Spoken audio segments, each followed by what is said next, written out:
Hello! Like grabbing a hot drink and unwinding with a good book, Disney Dreamlight Valley makes the hours pleasantly fly by.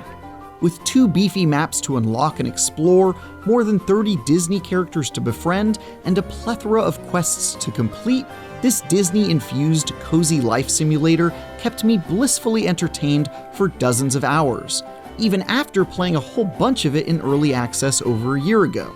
But despite its full release late last year, Dreamlight Valley still feels as unfinished as it ever has in some ways, thanks to persistent bugs, a newer storyline that ends on another unsatisfying cliffhanger, and a merciless grind that not even the wonderful cast of characters can entirely compensate for.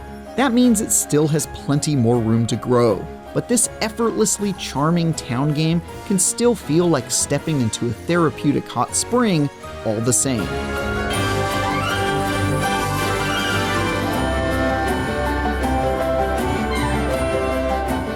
Dreamlight Valley shrewdly puts building social links with its iconic Disney characters front and center, then places you on a nigh-endless treadmill of relaxing fetch quests to take on, preferably while covered in a pile of blankets. It doesn't necessarily stand up to its peers in most other regards, whether that's its village decorating, its crafting system, or the resource-gathering minigames like fishing and farming, all of which are overly simplistic and occasionally monotonous on their own.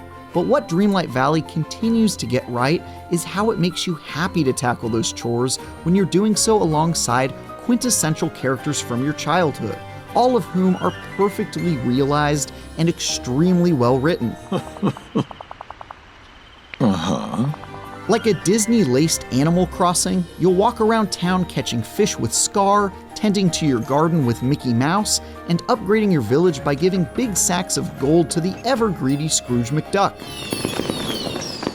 You'll also buy and craft furniture to decorate your home, and build houses for your growing roster of villages to settle down in once you've completed a quest to unlock each one. But unlike Animal Crossing, Dreamlight Valley focuses a lot less on completing daily rituals to earn money, and much more on running quests and telling stories with its memorable cast of characters, who may ask you to deliver flowers to their love interests or investigate the dark presence that's corrupting the valley. Even if many of those quests require grinding out resources through mining ore or picking fruit, the payoff is often worth it, and adding new pals to the village and leveling up your friendship level with them is very rewarding.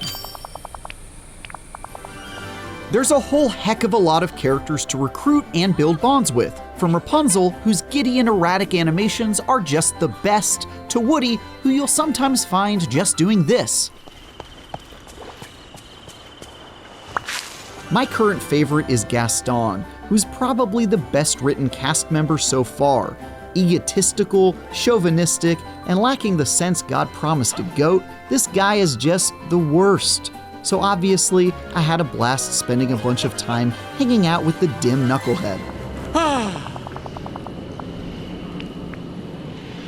So far, Disney Dreamlight has 2 major areas to explore: Dreamlight Valley itself and the more recently added Eternity Isle that's available as a paid DLC. Both feature the same progression system of doing village activities like cooking and gardening to unlock new areas of the map that have more characters to recruit, all while completing quests to improve your social links with said characters and progressing through each area's self-contained story. In the non-DLC map, that grind is mostly paced out well, with new areas and characters unlocking just as things start to get monotonous. But in Eternity Isle, it really gets dialed up to 11, with each of the 3 areas on the island being divided into tiny slices of space that require tons of a currency called Mist to unlock. Even worse, you mostly get Mist by using an item called the Royal Hourglass to play a mini-game where you essentially follow a compass to find an invisible point on the map. It's not a very compelling way to spend your time, but it at least makes for a decent distraction from watering dried out plants. Dreamlight Valley's main story, which has you chasing down the physical embodiment of your childhood memories, called The Forgetting, can now be completed in its entirety, having previously been drip-fed via impressively meaty updates over its early access period. It deals with teenage anxiety and the joy of rediscovering childhood fancies in surprisingly poignant ways. It may move a bit slow as you go back to the grind between each major plot development, but the campaign, which took me well over 30 hours to complete, still ends up delivering a memorable tale that covers some serious topics without ever losing those essential, feel-good vibes. Meanwhile, Eternity Isles has you repairing a ruined kingdom for a holographic Jafar who totally isn't very clearly planning to betray you the entire time. But its story currently ends on an underwhelming cliffhanger that will presumably be wrapped up in due time like the originals was. Where the main plot kept me interested with a central mystery that slowly revealed itself, so far, Eternity Isles has played out like one of those super cliché stories where the obvious villain tricks you into helping him obtain power, and I just don't know if it'll ever be able to pay off super well. But for right now, it's just an annoying dangling thread after hours of grinding. At least that grinding is still as fun as it was on the mainland.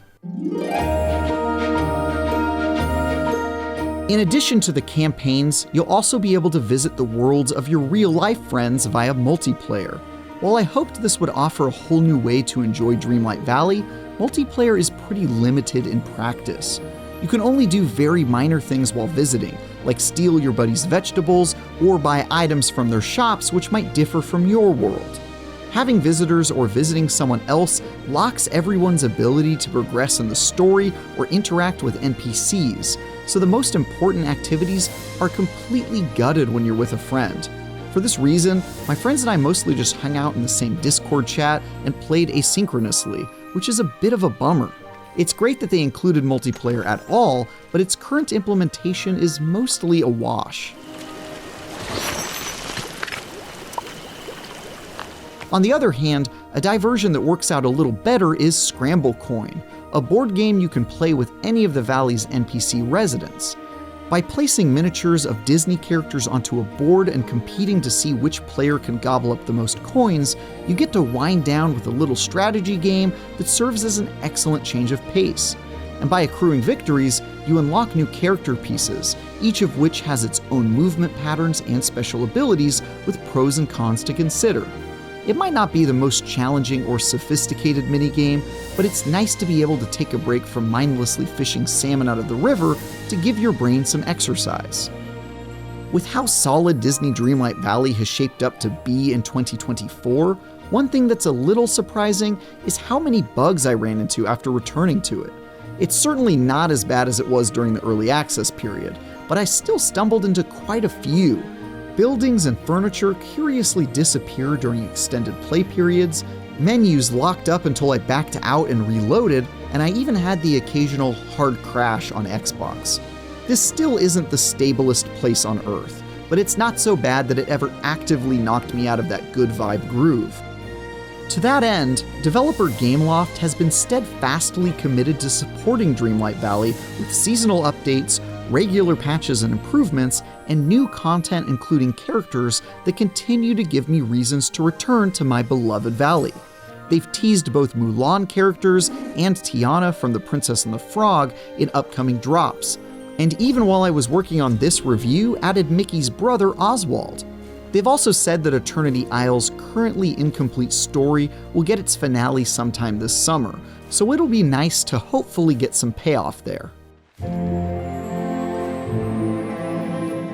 After more than a year since its original debut, Disney Dreamlight Valley is still pretty great, with cartoonish and colorful areas to explore and loads of charming characters to meet.